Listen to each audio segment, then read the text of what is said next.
قدرتی آفات سے نمٹنے کے لیے یعنی کہ جو ان کا جوڈیشل سسٹم ہو اس کو بیت اللہ سے، مکہ سے پورے دنیا میں ایک یکساں طور پر ایک ہی نبی کریم کے جو کتاب پر مبنی جو قواعد اور ضوابط اور پالیسیز ہیں تو جو معروف ہے، جو امر ہے وہ ایک ہی جگہ سے، یعنی تمام معاملات زندگی انفرادی و اجتماعی وہ بیت اللہ سے مینیج ہو رہے ہیں، وہاں پر ہی قوت نافذہ ہو۔ یہ مقصد تھا اس گھر کو بنانے کا۔ آج بالکل اسی طرح یہ جو آج کے مشرکین ہیں جن کے قبضے اور تسلط میں اللہ کا گھر ہے بیت اللہ، یہ بھی اجازت نہیں دیتے اس گھر کو اس مقصد کے لیے استعمال کرنے کے۔ وہ اس طرح اس دور میں مشرکین بھی اجازت نہیں دیتے، نہیں دے رہے تھے محمد رسول اللہ علیہ السلام خاتم النبیین اور آپ کے متبعین رضوان اللہ علیہم کو۔ تو جبکہ یہ گھر اس مقصد کے لیے نہیں بنایا گیا تھا جس مقصد کے لیے آج استعمال ہو رہا ہے، جس انداز سے یا جس انداز سے مشرکین استعمال کر رہے تھے اس دور میں۔ تو آج جس طرح محمد رسول اللہ علیہ السلام خاتم النبیین نے نہایت پرامن طریقے سے اس گھر کو ان جو غاصبین تھے، جو مشرکین تھے، ان کے تسلط اور قبضہ سے آزاد کیا تھا، آج ہم نے انشاءاللہ العزیز ہم اپنے دادا ابراہیم خلیل اللہ علیہ السلام کے ہاتھوں تعمیر کردہ اس اللہ کے گھر کو، بیت اللہ کو، اسی طرح امن کے ساتھ، اسی طرح سلامتی کے ساتھ اور بغیر کسی جنگ و جدل کے، اللہ کے اذن سے، اس کی نصرت و تائید سے اور اس کی مشیت کے مطابق پرامن جد و جہد کے ذریعے ان عصر حاضر کے مشرکین کے تسلط اور قبضہ سے بیت اللہ کو آزاد کریں گے۔ تب پوری دنیا کے انسانوں کو اپنے پاؤں پر کھڑے ہو سکیں گے اور ظلم سے اور ناجائز استحصال سے اور اس طاغوت کے چنگل سے تب نو انسانی نکل سکے گی انشاءاللہ العزیز باذن اللہ۔ تو اس میں اللہ رب کریم نے فرمایا کہ یہ جو شہر الحرام کے بارے میں پوچھ رہے ہیں تو اس میں قتال کرنا ایک بھاری جرم ہے، اور لیکن اس سے زیادہ وہ جو اللہ کے راستے سے روک رہے ہیں، وہ جو اس دور کے مشرکین تھے یا دیگر کفار تھے، تو یہ اس سے بڑا جرم ہے۔ اور مسجد الحرام سے اور جو وہاں پر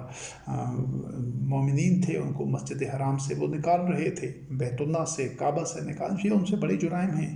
اکبر عند اللہ، اور یہ جو فتنہ ہے یہ تو قتل سے بڑھ کر ہے۔ تو ایسی صورت میں پھر مکہ میں بھی اجازت تھی کہ اگر وہ مشرکین اور کفار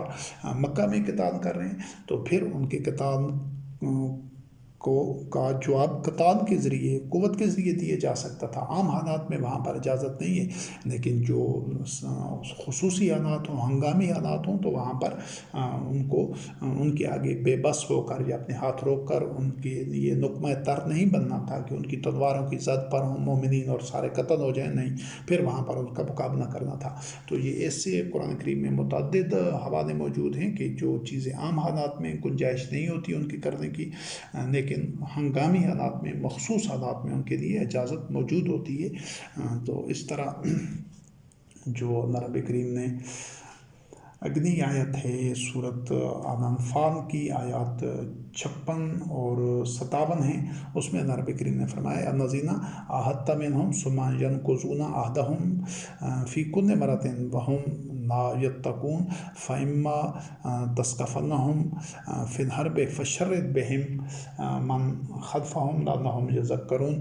یہ جو لوگ اپنے عہد کی پاسداری نہیں کرتے، باوجود اس کے کہ حکومت کے ساتھ یا مومنین کے ساتھ معاہدہ کرتے ہیں کچھ چیزوں پر پابند رہنے کا، پھر اس کی پاسداری نہیں کرتے، شرنگیزی کرتے ہیں اور تقوی اختیار نہیں کرتے، یعنی تقوی کا مطلب اپنے آپ کو بچانا، یعنی اس عہد کی پاسداری نہیں کرتے، اس کی خلاف ورزی سے اپنے آپ کو بچاتے نہیں ہیں، جب بھی ان کو موقع ملتا ہے وہ عہد شکنی کر کے فساد برپا کرتے ہیں۔ تو اگر مومنین کو کہا جا رہا ہے کہ اگر تمہیں جب ان پر غلبہ حاصل ہو تو پھر ان کو خوب کچل دو، تاکہ جو ان کے پیچھے والے ہیں ان کے چھکے چھوٹ جائیں اور وہ عبرت حاصل کریں، کیونکہ یہ جو معاہدے کی پابندی نہیں ہوتی تو یہ ایسا دشمن بہت زیادہ نقصان پہنچا دیتا ہے۔ ٹھیک ہے کوئی بندہ یا کوئی قبیلہ یا کوئی کمیونٹی آپ کی مخالف ہے، لیکن اس کے ساتھ ایک چیز طے پا گئی ہے، تو اب دونوں فریقوں کو چاہیے کہ اس معاہدے کی پاسداری کریں، اور دونوں مطمئن اور محفوظ تب ہوں گے کہ جب تک معاہدے کی پاسداری ہو رہی ہوگی، کیونکہ آپ ان کی طرف سے بے فکر ہوتے ہیں کہ انہوں نے اس چیز کے پابند ہیں کہ وہ نقصان نہیں پہنچائیں گے۔ لیکن اگر وہ معاہدے کی خلاف ورزی کرتے ہیں تو وہ جس طرح ایک پینٹھ میں چھرا گھونپنا ہوتا ہے تو وہ اس طرح کی گھٹیا حرکت کرتے ہیں۔ تو اگر وہ بار بار کوئی ایسے رویے اختیار کر رہے ہیں جس طرح کوئی عادی مجرم ہوتے ہیں، مختلف گینگز ہوتے ہیں کہ ان کو جب بھی موقع ملتا ہے وہ ہر طرح کی شرانگیزی اور ہر طرح کے جرائم کا ارتکاب کرتے ہیں، تو ایسے لوگوں کو پھر خصوصی طریقے سے ان کو کچلنا ہوتا ہے تاکہ پچھلے لوگ بھی ان سے عبرت حاصل کریں۔ وہ جو معمول کے مطابق جو اقدام نہیں کرنے ہوتے، جس طرح آج کل کے دور میں وہ ایک مختلف جگہوں پر جو قانون نافذ کرنے والے ادارے وہاں پر ریڈ کرتے ہیں، اور مجرم جب پکڑائی نہیں دے رہے ہوتے، جب وہ مقابلہ کرتے ہیں تو ان پر ادھر ہی فائر کھول کر ان کو قتل کر لیا جاتا ہے۔ مقصد یہ ہوتا ہے کہ وہ عام حالات میں کوئی ایک بندہ ہے جو سرنڈر کرتا ہے قانون کے سامنے، وہ پکڑائی دیتا ہے تو اس کو گولی نہیں ماری جا سکتی، لیکن مخصوص حالات میں جو ایسے ہوتے ہیں تو اس میں اس چیز کی اجازت ہوتی ہے۔ یہ پورے معاشرے میں فساد پھیلنے سے روکنے کے لیے اس طرح کی اقدام کی گنجائش ہوتی ہے، لیکن ان کے اوپر جو مانیٹرنگ ہے وہ بڑی سخت ہونی چاہیے تاکہ کوئی اس طرح کے اقدامات اور پالیسیوں کا جو گنجائش رکھی گئی اسے ناجائز فائدہ نہ اٹھایا جا سکے کہیں بھی۔ پھر سورۃ النساء کی آیت نمبر 91 ہے، اس میں اللہ رب کریم نے فرمایا ستجدون آخرین یریدون ان یامنوکم ویامنوا قومہم کلما ردوا الی الفتنة ارکسوا فیہا فإن لم یعتزلوکم ویلقوا علیکم السلم ویکفوا ایدیہم فخذوہم واقتلوہم حیث ثقفتموہم واولئک جعلنا لکم علیہم سلطانا مبینا۔ یہ اللہ رب کریم نے فرمایا کہ تم ایسے لوگ بھی پاؤ گے، یعنی ایسے بھی نفسیات کے حامل، کردار کے حامل لوگ ہوتے ہیں کہ وہ چاہتے تو یہ ہیں کہ وہ تم سے بھی امن میں رہیں، یعنی وہ چاہتے ہیں کہ مسلمانوں کی طرف سے بھی ان کو کوئی نقصان نہ پہنچے، اور اپنی قوم کی طرف سے یعنی ہیں وہ کسی دوسری قوم کے، لیکن اس کا ساتھ بھی نہیں دیتے کہ ان کا ساتھ دیں گے تو پھر مسلمانوں کی طرف سے ان کو نقصان اٹھانا پڑ سکتا ہے، اور مسلمانوں کا ساتھ بھی نہیں دیتے کہ اگر مسلمانوں میں شامل ہوتے ہیں تو دوسری قوم کی طرف سے ان کو نقصان پہنچ سکتا ہے۔ وہ دونوں طرف سے اپنا بچاؤ کرنا چاہتے ہیں۔ یہ ٹھیک ہے، اگر کوئی رہنا چاہتا ہے اس کو اس کا حق حاصل ہے، وہ نیوٹرل رہنا چاہتا ہے تو رہے، لیکن ساتھ وہ اس طرح کی گھٹیا اخلاق اور کردار کے حامل ہیں کہ جب ایک فتنہ ہو، ایک آگ بھڑکی ہوئی ہو تو وہ اس فتنے میں کود پڑتے ہیں، وہ دیکھتے ہیں کہ اب ہمارا مفاد کس طرف ہے، وہ اس فریق کا ساتھ دے دیتے ہیں۔ اگر جب انہوں نے نیوٹرل رہنے کا فیصلہ کیا ہے تو ان کو ہر صورت میں آخر وقت تک نیوٹرل رہنا چاہیے، غیر جانبدار رہنا چاہیے، لیکن اگر وہ ایسا نہیں کرتے، موقع ملتے ہی وہ عہد شکنی اور قانون شکنی کرتے ہیں، اور وہ اپنی سروش پر جمے رہتے ہیں، اڑے رہتے ہیں، بار بار اس کے مرتکب ہوتے ہیں، تو ان پر اعتبار نہیں کیا جا سکتا۔ وہ آستین کے سانپ ہوتے ہیں، وہ مطلب وہی ہوتے ہیں کہ جو پیٹھ میں چھرا گھونپنے والے ہوتے ہیں، تو ان کے متعلق اللہ رب کریم نے فرمایا کہ اگر وہ اپنی روش نہیں روکتے اور وہ اپنے ہاتھ نہیں روکتے، اسی روش پر رہتے ہیں، اس سے باز نہیں آتے، تو پھر ان کو جہاں بھی ملے ان کو پکڑو، قتل کرو، اور ان کے لیے تاکہ وہ ان کو نشان عبرت بنایا جا سکے، وہ کیونکہ ناقابل تلافی نقصان پہنچا سکتے ہیں۔ ایک دشمن آشکارا ہوتا ہے، اس کا پتہ ہوتا ہے کہ یہ دشمن ہے تو اسے آدمی اسی طرح بچاؤ کرتا ہے، لیکن ایک بظاہر وہ دوست نما ہو لیکن موقع پر وہ دشمنی کر جائے تو اس کی سزا اس سے سخت ہوتی ہے۔ تو اس کو اللہ رب کریم نے فرمایا کہ ان سے متعلق ہم نے تمہیں ایک سلطان مبین عطا کی، یعنی تمہارے لیے یہ جواز ہے کہ ان کو جہاں ملے پکڑو، کچلو اور سخت سے سخت سزا دو تاکہ ان کی شرنگیزی سے تم اپنے آپ کو بچا سکو۔ اور سورۃ المجادلہ کی آیات 3 اور 4 ہیں انہی سزاؤں سے متعلق۔ اس میں اللہ رب کریم نے فرمایا وَالَّذِينَ يُظَاهِرُونَ مِن نِّسَائِهِمْ ثُمَّ يَعُودُونَ لِمَا قَالُوا فَتَحْرِيرُ رَقَبَةٍ مِّن قَبْلِ أَن يَتَمَاسَّا ذَلِكُمْ تُوعَظُونَ بِهِ، اور آگے یہ آیات چلتی رہی ہیں۔ فَمَن لَّمْ يَجِدْ فَصِيَامُ، پھر آگے ہے فَإِطْعَامُ 60 مسکینہ، اور آگے ہے وَتِلْكَ حُدُودُ اللَّهِ۔ جہاں پر جو ان آیات کا حوالہ دینے کا مقصد یہ ہے، اور یہ قرآن کریم میں جس حوالے سے آئی ہے کہ سزا کا تعین ہمیشہ زمینی حقائق کی بنیاد پر کیا جاتا ہے، یعنی بسا اوقات ایسا بھی ہوتا ہے کہ جرم ایک ہی ہوتا ہے، ایک ہی نوعیت کا جرم ہے، لیکن اس کی قرآن کریم میں 2-3 سزائیں بتائی گئی ہیں، تو وہ اس وجہ سے ہوتا ہے کہ اس جرم کے ارتکاب کرنے والے آدمی کو دیکھا جاتا ہے، پھر مقصد یہ ہوتا ہے کہ اصلاح کس طرح ہو سکتی ہے، کون سا وہ سزا ایسی ہے کہ جس کے ذریعے جو اس کے لیے موضوع ہے اور اس کی اصلاح ہو جائے اور معاشرے میں اس جرم کے ارتکاب کی حسن شکنی ہو۔ تو یہ ایک مثال ہے اس سلسلے میں، اور اس کا اطلاق مختلف جرائم میں ہو سکتا ہے، اس اصول کا کہ وہ جو قاضی ہوگا، وہ جو جج ہوگا، وہ دیکھے گا کہ کس سرکمسٹانسز میں، کس طرح کے حالات میں اس جرم کا ارتکاب ہوا ہے، جرم کرنے والے کی اپنی ذہنی سطح کیا ہے، اور کیا دیگر عوامل ہیں، کیا محرکات ہیں کہ وہ اس جرم کے ارتکاب پر مائل ہوا ہے۔ تو ان سب چیزوں کو دیکھ کر وہ ایک ہی جرم کی سزا، جو کہ عام نوعیت کے جرم ہوں، اس طرح کے نہیں۔ اب قتل کی سزا تو عام طور پر جو قتل عمد ہے اس کی سزا تو قتل ہی ہے، لیکن دیگر معاشرے میں طرح طرح کے جرائم ہوتے ہیں، تو اس میں وہ جو قاضی ہوگا، جو جج ہوگا، جو عدل و قسط کے ذمہ دار آدمی ہوگا، جس نے فیصلہ دینا ہوگا، اس نے دیگر عناصر کو بھی، دیگر جو اسپیکٹس ہیں، پہلو ہیں اس جرم کے، ان کو بھی سامنے رکھنا ہوگا۔ تو یہ زہار ایک رسم تھی جس میں عرب میں ایک جاہلانہ ایک ان کا تہذیب و تمدن کا حصہ تھا، جس میں آدمی اپنی بیویوں کو غصے میں یا جہالت اور وہ ایک نفرت کی بنیاد پر کہہ دیتا کہ تمہاری پشت میری ماں سے ملتی ہے، تو یہ ایک بڑا جرم تھا۔ پھر اس کے بعد ان کے ازدواجی تعلقات منقطع ہو جاتے تھے، تو اس چیز کو اللہ رب کریم نے، یہ اس عورت کے لیے ایک سزا ہوتی تھی ساری زندگی کے لیے، وہ اس کو طلاق بھی نہیں دیتا تھا اور اس کو ایک معلق حالت میں رکھ دیتا تھا۔ تو اس چیز میں ان کو روکنے کے لیے اللہ رب کریم نے فرمایا کہ یہ جو ایسا کرتے ہیں، پھر اپنی اس رشتہ ازدواج کی طرف واپس جانا چاہتے ہیں، یعنی کہ وہ جو انہوں نے جرم کیا ہے، تو ان کے لیے یہ ہے کہ وہ کسی غلام کو آزاد کریں، ہم اپنے اس